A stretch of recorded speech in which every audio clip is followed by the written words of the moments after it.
Ya, Pemprov DKI Jakarta membuka skema naming rights halte untuk pihak swasta hingga partai politik. Alasannya demi PAD dan pemeliharaan. Namun pantaskah fasilitas publik berganti wajah menjadi identitas golongan? Kita akan bahas bersama pengamat kebijakan publik Trubus Rahadiansyah. Selamat siang Pak Trubus. Ya, selamat siang, Mbak. Ya, Pak Trubus, ini kan fasilitas publik ya Pak, harusnya Ya, netral. Bagaimana nantinya kalau seandainya fasilitas publik ini berganti warna tertentu, berganti nama tertentu, begitu? iya, menurut saya ini tidak saja bertentangan dengan public civility ya, artinya kesantunan publik, tetapi juga merusak pemandangan Iya. sebenarnya karena kan iklan itu sendiri kemudian mencerminkan satu kelompok tertentu karena partai itu kan berarti kelompok ya. Nah ini kekhawatiran kita malah jadi nanti yang harus dipikirkan jangka panjangnya, Mbak. Mungkin jangka pendek ini memang saya paham bahwa Pemprov DKI lagi kenceng ingin nyari cuan lah gitu karena kondisi akibat dari transfer dana ke daerah PKD itu yang dipotong ya sekitar 15 triliun kalau nggak salah itu kan yang biasa diterima dan sekarang harus secara inovatif nyari sumber-sumber pendanaan lain. Tetapi kan kemudian tidak boleh dengan istilahnya menabrak hal-hal yang kemudian menurut saya menimbulkan persoalan di kemudian hari. Artinya kalau ini misalnya diimplementasikan dalam konteks halte, nah halte ini kan sifatnya public good ya semua artinya barang publik yang semua orang bisa dikatakanlah milik bersama karena dulu dibangun itu juga menggunakan dana APBD artinya itu dana publik sehingga ketika nanti misalnya ada partai yang sebagaimana disampaikan Pak Gubernur khawatir kita jangka panjang menjadi lahan rebutan Mas Mbak itu menunjukkan konflik rebutan kemudian seolah ada identitas bahwa halte di Jalan Tamrin misalnya jalan-jalan yang strategis itu jalan utama itu nanti dimiliki oleh partai penguasa. Nah, ini kan hal-hal yang kemudian merasa nanti yang istilahnya partai gurem atau partai yang kurang atau partai baru atau partai yang tidak mendapatkan akses akan merasa tersisihkan di sini dan itu akan menimbulkan gugatan hukum juga kan. Jadi menurut saya hal-hal yang ini juga harus dipertimbangkan. Yang kedua menurut saya memang perlu dipikirkan aturannya, Mbak. Aturan itu harus ditegaskan betul bahwa itu sifatnya ada batas waktunya. Misalnya ini pemasangannya hanya waktu sampai sekian tahun atau sekian bulan lah 1 tahun paling lama kemudian setelah lama lagi diperbarui lagi jadi ditawarkan kepada partai siapa lagi yang mau ini gitu tapi kan susah juga kalau sudah menyangkut partai biasanya ini menyangkut kekuasaan Mbak jadi orang yang punya kuasa kalau kebetulan gubernurnya ini orang PDIP jadi nanti dari partai PDIP merasa ini haltenya punyanya PDIP. Ini kekhawatiran artinya bagi pendukung-pendukungnya loh. Mungkin kalau elit-elit PDIP ya saya percaya itu sangat rasional. Tapi bagi yang pendukungnya ini kan sulit juga Mbak. Jadi nanti mereka terus memanfaatkan di situ dan entah buang sampah di situ, kemudian malah coret-coret di situ dan hal-hal lain kan bisa dilakukan karena itu merasa milik satu partainya atau hal-hal lain. Ini menurut saya juga harus dipertimbangkan dalam arti bahwa jangan sampai efek domino ataupun efek-efek negatif dari kebijakan ini kemudian merambah ke hal-hal yang sifatnya politisasi gitu loh Pak. Ya, kalau dari kacamata kebijakan publik Pak, sejauh apa sih Pak harusnya batasannya begitu supaya fasilitas publik ini tidak menjadi lahan iklan kalau untuk pihak swasta dan juga alat kampanye begitu kalau untuk partai politik? Ya karena itu public good Mbak, ada barang publik memang harusnya netral nggak ada. Ya cuman cacatnya netral saja gitu, tidak perlu ada warna-warni tempelan-tempelan itu karena memang susahnya mungkin harus dibatasi dalam konteks ini apakah JPO kan ini kan ada gandengannya sama JPO Mbak kalau JPO-nya boleh dipasang iklan apakah di situ boleh dipasang iklan nah, itu kan perdebatan publik di masa lalu sekarang masih ada di masyarakat kita gitu tetapi persoalannya kemudian ini harus tegas bahwa yang namanya halte itu milik kita bersama sehingga tidak mencerminkan satu warna tertentu atau partai tertentu ataupun perusahaan tertentu. Tapi kalau kemudian ini kan konteksnya lebih kepada ini Mbak pendapatan daerah ya. Jadi cari cuan gitu, yang penting bayar lah. Ini kan sesuatu yang menurut saya juga menjadi rancu gitu lah di publik nanti kekhawatiran kita publik memahaminya jadi beda Mbak karena publik kita ini kan sangat kadang-kadang emosional Mbak, kalau sudah berkaitan dengan partai itu emosinya tinggi. Nah ini saya khawatir kemudian itu malah memicu terjadi ini terjadi benturan gitu loh. Itu yang saya Ya, khawatirkan di situ. Karena misalnya sebelah sini partainya warnanya merah, partai ini sebelah sini kok warnanya warna apa, misalnya hijau atau yang sini ya memang secara di atas kertas bisa misalnya diatur-atur seperti itu, tapi dalam praktek implementasi lapangan itu kan yang namanya istilahnya relawan, yang namanya apa simpatisan itu kan tak mudah Mbak. Jadi dia memahaminya ya secara ini bahwa ini ada lambangnya warna merah atau warna kuning atau warna apa ya, berarti dengan warna itu yang dia ini kan preferensinya kepada ini apa persepsi dirinya Mbak. Kalau saya ini saya ini orang merah ya berarti saya ini kan dengan warna merah itu ada fanatik gitu loh Mbak, ya, fanatik. Atau saya orang kuning berarti saya apa namanya fanatik dengan warna kuning, kan hal-hal seperti itu ya ini Mbak. Jadi kekhawatiran kita kemudian ke sana gitu. Tapi kalau misalnya Pemprov bisa menjamin bahwa tidak akan terjadi ini apa sifatnya apa istilahnya betul-betul ini untuk cuan ya saya rasa memang ya apa ya boleh-boleh saja, cuman pengaturannya, pengawasannya, penegakan seperti apa. Ini kan juga harus jelas, sanksi-sanksinya juga harus jelas juga ya, Mbak gitu. Tapi ya. yang jelas itu memang yang namanya barang publik ya nggak boleh ada apa warna-warna lain selain itu memang milik kita bersama gitu Mbak. Baik, kalau Bapak tadi sudah bilang bahwa ya sah-sah saja kalau untuk pendapatan kemudian dijamin oleh pemerintah provinsi bahwa ini tidak akan menjadi konflik kepentingan, lalu harus ada pengawasannya. Pengawasan seperti apa sih Pak yang tepat untuk hal ini? Iya pengawasannya lebih ke cenderung ini Mbak kolaborasi sinergitas sebenarnya ya. Hmm. Artinya di situ mungkin tidak pihak Pemprov sendiri tapi juga ada ini partai-partai yang kebetulan apa ikut yang di situ juga bertanggung jawab gitu loh Mbak. Bertanggung jawab terhadap keamanannya, bertanggung jawab terhadap apa keselamatan orang yang ada di situ juga, dan bertanggung jawab untuk jangka panjang dalam kalau terjadi kerusakan itu tanggung jawab membangun juga gitu loh Mbak. Jadi hal-hal yang menurut saya juga ini apa penting. Yang kedua menurut saya bagaimana kemudian eh, partai yang nantinya menempel itu memiliki apa ya sense of crisis lah katakanlah, misalnya karena selama ini jujur saja begitu ada kerusuhan, begitu ada istilahnya konflik-konflik, demo-demo apapun di Jakarta ini kemudian fasilitas umum ini menjadi sasaran empuk gitu ya. Jadi terjadi kerusakan saat Agustus kemarin, kerusuhan kan begitu banyak Iya, hal-hal yang dirusak oleh demo.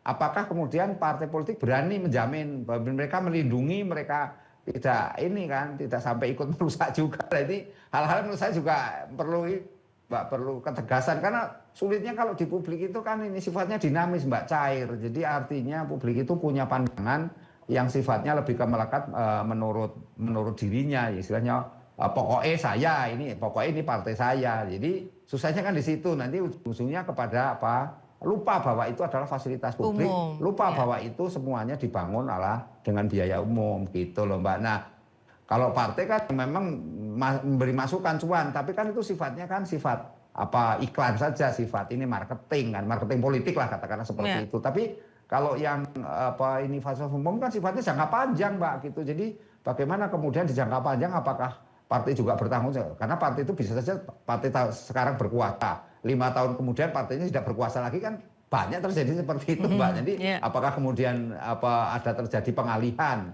Oh ya ini saya kontraknya belum habis, misalnya dengan partai ini tiba-tiba apa namanya ada partai berikutnya mau menjadi penguasa dan ingin mengambil alih. Berarti apakah harus ada jual beli lagi, ada transaksi lagi atau bagaimana kan? Begitu kan bisa saja Mbak terjadi semacam itu karena istilahnya merasa memiliki itu loh Mbak yang sulit Iya. itu. Kalau dari pengamatan Anda, Pak, kalau halte bisa dibeli, artinya dibeli ini dalam hal dimiliki oleh salah satu nama begitu, baik swasta maupun parpol, apakah membuka kesempatan nanti kalau taman-taman, jalanan di Jakarta juga akan dipenuhi logo-logo partai atau logo iklan produk tertentu begitu? Di mana batas estetikanya? Iya, ini kan ini Mbak, makanya saya katakan tadi harus ada aturan kebijakan regulasinya ya, Hmm. peraturan teknis yang jelas gitu Ya, kan. Karena kalau tidak mesti merembet Mbak, itu betul. pasti ya, nggak ada jaminan kan saya katakan tadi halte ini kaitannya dengan JPO Mbak, jembatan penyeberangan orang kan. Nah itu kan juga apakah di situ boleh, terus di situ atau di haltenya jadi boleh. Nah kemudian kalau ini melebar biasanya ada juga halte-halte ini belakangnya taman Mbak, atau nggak jauh dari situ ada taman. Ya. Apakah tamannya juga nanti akan dipenuhi dengan spanduk-spanduk itu lagi. Nah terus bagaimana kita menuju yang namanya smart city. Yang smart city itu kan lebih banyak ke estetika Mbak. Kita menuju kota global. Kota global itu salah satu ciri khasnya adalah memenuhi unsur ini Mbak. Art, unsur seni yang tinggi. Di mana di situ ya tidak hanya catching tapi juga ada rasa kebanggaan bagi ini bagi penghuni kota itu sendiri kan gitu. Nah, fasilitas-fasilitas umum ini kan betul-betul dipelihara, betul-betul menjadi dijamin kebersihan, dijamin keamanan, kenyamanannya dan sebagainya. Itu kalau menurut kota global indikatornya kan seperti itu. Nah, persoalannya ketika kita sudah merujuk ini bahwa ini partai yang mengiklankan di situ, kemudian korporasi, biasanya partai dukungannya korporasi karena partai itu ya pemiliknya si PT itu Bang. Jadi di Indonesia kan seperti itu. Dan ini menurut saya nggak nanti konflik kepentingan juga. Nah, kemudian bagaimana kalau ada pihak-pihak tertentu yang merasa gitu, yang merasa kemudian bahwa halte di situ atau taman di situ itu merupakan ini menjadi miliknya lah, milik partainya itu. Atau kalau secara sederhana bagaimana memisahkan antara yang namanya ini halte, yang namanya itu taman, dan jalan-jalan yang lain nanti dipasang spanduk-spanduk begitu banyak yang selama ini aja kita udah keteteran Mbak mengenai spanduk-spanduk begitu ini, karena jumlah partai kita itu banyak sekali Mbak, banyak sekali kan partai yang di Senayan aja udah begitu banyak, apalagi kemudian belum lagi partai-partai yang belum masuk Senayan lebih banyak lagi lah. Nanti dia akan memanfaatkan halte juga, kalau dia boleh kenapa saya tidak boleh, kan seperti itu Mbak ujung-ujungnya. Jadi akhirnya saling ngotot-ngototan, saling berargumentasi, dan tanpa payung hukum yang jelas yang aja ujungnya jadi gontok-gontokan kan gitu Mbak. Jadi uang namanya diatur, ini jujur aja Mbak, diatur pada saat kampanye saja itu Banyak yang namanya lewat aturan ya Pak. Aturan, iya aturan Mbak, udah diatur itu oleh ini KPU, udah mengatur, KPUD ngaturnya seperti apa, pengawasan seperti apa. Tetap aja Mbak yang namanya benturan di lapangan itu banyak terjadi.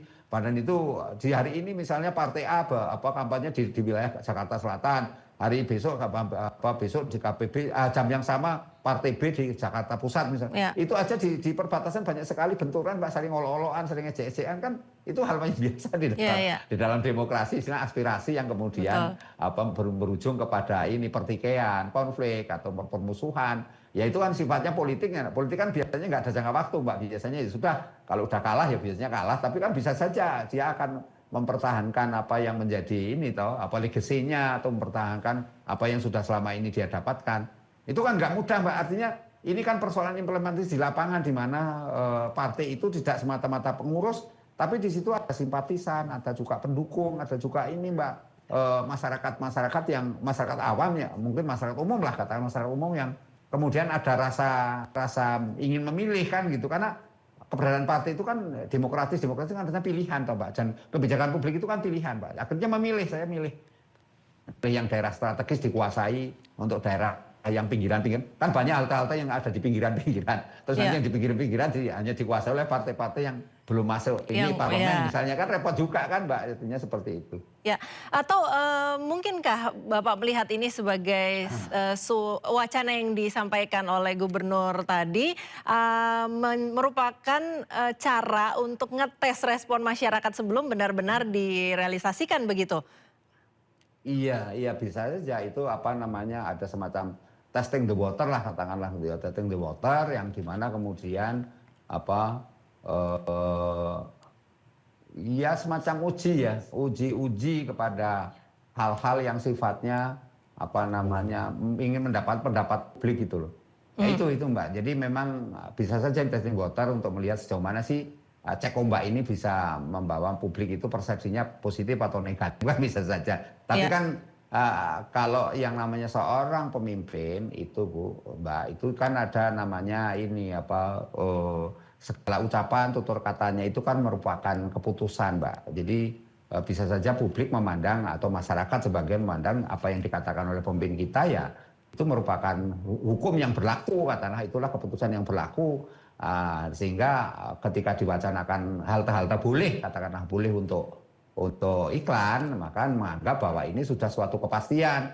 Itu bukan testing the water lagi, tapi memang betul-betul mau dilaksanakan, betul-betul sudah ditetapkan. Pengertian publik kan seperti itu, Mbak. Jadi nggak berpikir yang kemudian ini baru masih wacana, wacana ini uji coba gitu, nggak paham, Mbak. Publik itu nggak paham. Yang ada adalah ketika dia langsung bereaksi. Bereaksi. Responnya kan kemudian ini betul bahwa di halte ini boleh kok ada iklan-iklan macam-macam. Mungkin kalau perlu ada UMKM juga iklan. Nanti membagi space-nya kan terbatas, itu yang jadi problem lagi, Mbak. Space itu terbatas. Berapa partai yang ada, belum lagi juga yang korporasi. Itu kan juga mau nggak mau harus juga masuk di situ. Saya khawatir itu malah ada kesempatan untuk menaikkan harga, dan ada juga nanti ujung-ujungnya ada perilaku koruptif, Mbak. Jadi kalau mau ini ya suap ke saya, ini gratifikasi dan macam-macam lah. Ini kan jadi menurut saya jadi berbuntut panjang yang menurut saya harus sebagai sebuah inovasi kebijakan. It's okay kebijakan, tapi kita harus betul-betul mempertimbangkan banyak hal ya, Bapak. Banyak hal dan termasuk aksesnya dari dampak-dampak kebijakan itu. Baik. Terima kasih Pak Trubus, pengamat kebijakan publik sudah bergabung bersama kami di Dialog siang hari ini. Salam sehat Bapak, selamat beraktivitas.